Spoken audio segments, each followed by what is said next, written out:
ಕನ್ನಮ್ಮ, ನೀವು ಈಗ ಈ ವಿಡಿಯೋ ನೋಡ್ತಿದ್ದೀರಾ ಎಂದರೆ ಬಹುಶಃ ಒಬ್ಬ ವ್ಯಕ್ತಿಯನ್ನು ನೀವು ಮರೆಯಲು ಪ್ರತಿದಿನ ಹೋರಾಡ್ತಿರಬಹುದು ಅಲ್ವಾ? ಅವರ ನೆನಪು ಇನ್ನೂ ನಿಮ್ಮ ಕಣ್ಣೀರಾಗಿರಬಹುದು. ಅವರ ಹೆಸರು ಇನ್ನೂ ನಿಮ್ಮ ಹೃದಯದ ಒಂದು ಮೂಲೆಯಲ್ಲಿ ಜೀವಂತವಾಗಿರಬಹುದು.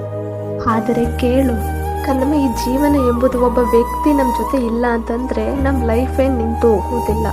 ಇಂದು ನಾನು ನಿಮ್ಮನ್ನು ಬಿಟ್ಟೋದಂಥ ವ್ಯಕ್ತಿಯನ್ನು ಮರೆತು ಮುಂದೆ ಸಾಗುವುದು ಹೇಗೆ ಎಂಬುದರ 7 ಮನಸ್ಸಿಗೆ ಮುಟ್ಟುವಂಥ ಮಾರ್ಗಗಳನ್ನು ಹೇಳುತ್ತಿದ್ದೇನೆ.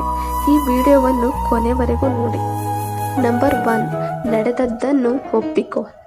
ಹೌದು ಕನ್ನಮ್ಮ, ಅವರು ನಮ್ಮನ್ನು ಬಿಟ್ಟು ಹೋಗಿದ್ದಾರೆ ಎಂಬ ಸತ್ಯವನ್ನು ಮೊದಲು ನೀನು ಒಪ್ಪಿಕೋ.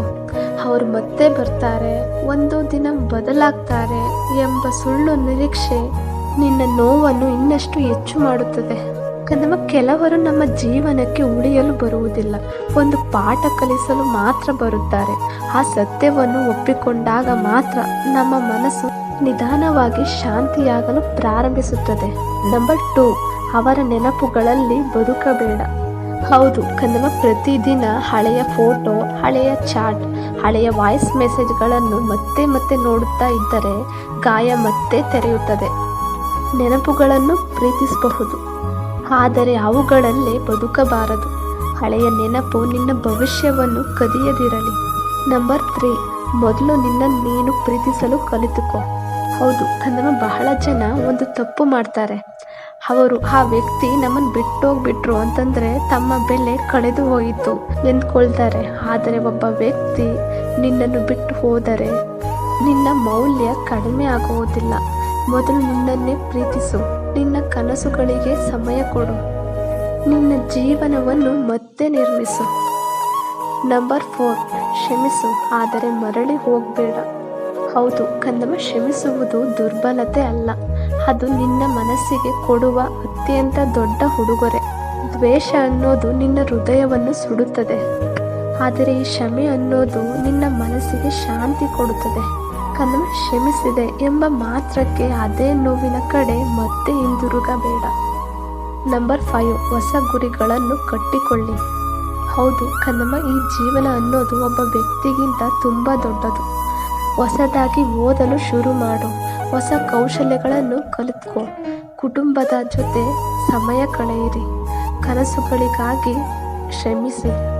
ಕನ್ನಮ್ಮ, ನಿನ್ನ ಜೀವನ ಬದಲಾಗಲು ಒಬ್ಬ ವ್ಯಕ್ತಿ ಬೇಕಾಗಿಲ್ಲ, ಒಂದು ಗುರಿ ಸಾಕು.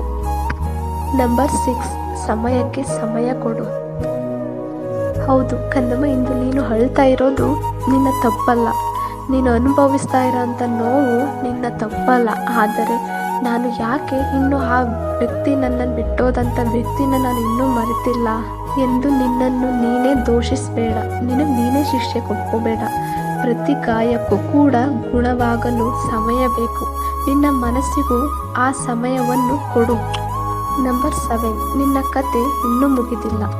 ಹೌದು ಕನ್ನಮ್ಮ, ಕೇಳು, ಒಬ್ಬ ವ್ಯಕ್ತಿ ನಿನ್ನನ್ನು ಬಿಟ್ಟು ಹೋದ ಅಂತಂದರೆ ನಿನ್ನ ಜೀವನ ಇಲ್ಲಿಗೆ ಮುಗಿದಿಲ್ಲ. ಆ ದೇವರು ಕೂಡ ಒಂದು ಬಾಗಿಲನ್ನು ಮುಚ್ಚಿದರೆ ಮತ್ತೊಂದು ಬಾಗಿಲನ್ನು ತೆರೆಯುತ್ತಾನೆ. ಕನ್ನಮ್ಮ, ಇಂದು ನಿನ್ನ ಕಣ್ಣೀರು ನಾಳೆ ನಿನ್ನ ಶಕ್ತಿ ಆಗಬಹುದು. ಇಂದು ನಿನ್ನ ನೋವು ನಾಳೆ ನಿನ್ನ ಬದುಕಿನ ಒಂದು ದೊಡ್ಡ ಪಾಠವಾಗಬಹುದು. ನಂಬಿಕೆ ಕಳೆದುಕೊಳ್ಬೇಡ, ಯಾಕೆಂದರೆ ನಿನ್ನ ಕಥೆಯ ಅತ್ಯಂತ ಸುಂದರವಾದ ಅಧ್ಯಾಯ ಇನ್ನೂ ಬರೆಯಬೇಕಿದೆ.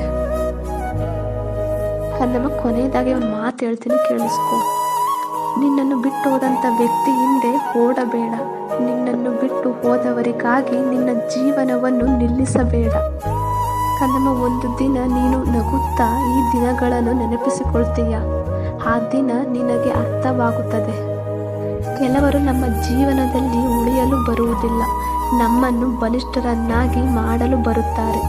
ನೆನಪಿರಲಿ, ನಿನ್ನನ್ನು ಕಳೆದುಕೊಂಡವರು ಒಬ್ಬ ಒಳ್ಳೆಯ ವ್ಯಕ್ತಿಯನ್ನು ಕಳೆದುಕೊಂಡಿದ್ದಾರೆ, ಆದರೆ ನೀನು ಒಂದು ಪಾಠವನ್ನು ಮಾತ್ರ ಪಡೆದುಕೊಂಡಿದ್ದೀಯ.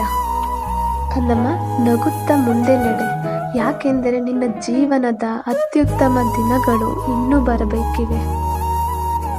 ಕನ್ನಮ್ಮ, ಈ ವಿಡಿಯೋ ನಿಮಗೆ ಇಷ್ಟವಾಗಿದ್ದರೆ ಒಂದು ಲೈಕ್ ಮಾಡಿ, ಹಾಗೆ ನಿಮ್ಮ ಸ್ನೇಹಿತರಿಗೂ ಈ ವಿಡಿಯೋವನ್ನು ಶೇರ್ ಮಾಡಿ. ಏನೇ ಪ್ರಶ್ನೆ ಇದ್ದರೂ ಒಂದು ಕಮೆಂಟ್ ಮಾಡಿ, ಹಾಗೆಯೇ ಸಬ್ಸ್ಕ್ರೈಬ್ ಕೂಡ ಮಾಡಿ. Thank you.